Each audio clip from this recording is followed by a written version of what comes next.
In addition to winterizing your power tools, you also need to pay a little attention to your hand tools, and rust, that's really the enemy, isn't it? Especially if you're like me and tend to leave them out in the rain.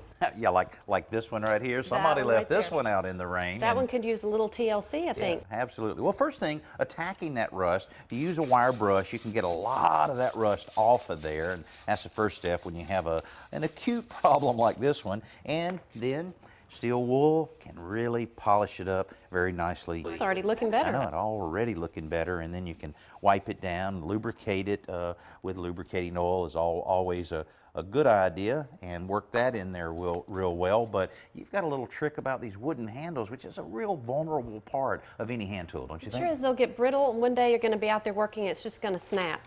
Take a little bit of sandpaper, go over them lightly, just take the splinters out. You don't have to do a lot of work on it, but get it nice and smooth, and then put some linseed oil.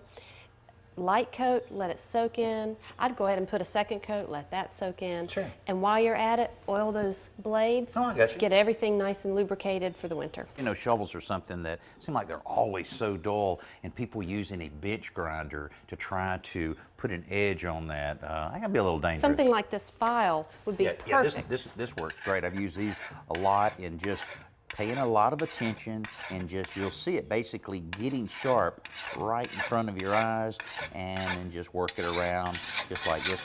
All of these kind of things, though, you know, it really didn't take that long to get all of the hand tools, but it'll be a lot better come spring, huh?